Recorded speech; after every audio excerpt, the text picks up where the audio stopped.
હું નહીં કહેતી કે મને ગુરુ માનો, પણ નહીં, તમને મારું જ્ઞાન સાચું સચોટ ને સત્ય લાગતું હોય ને તો પડતું મૂકી દેજો જીવન કે લે માં તારા ભરોસે, જેવા સેવા તારા છે માં, દુઃખ પડે સુખ પડે માં તારા જોવાનું.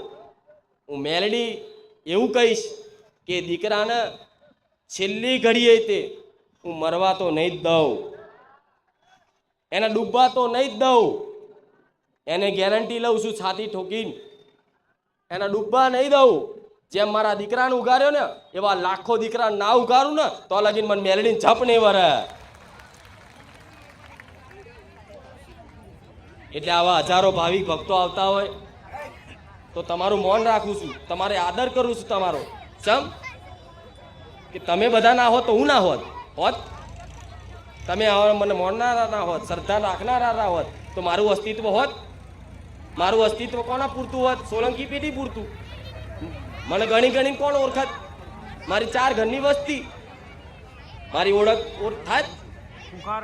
પણ મારી ઓળખ થઈ એનું કારણ છે કે આવા ભાવિક ભક્તોએ શ્રદ્ધા વિશ્વાસ રાખ્યો, એ પ્રમાણે મેં કામ કર્યા, એટલે મારી આજ ગુજરાતમાં દેશ દુનિયામાં મારી ઓળખ થઈ છે. તો તમારા માટે છે ને હું બધું જ કરીશ, ચિંતા ના કરતા. પણ છે ને આડી અવરી જગ્યાએ જઈ અને વિધિઓને ચોકીઓ મારવાનું અને વારણ કારણ કરવાનું બંધ કરી દેજો.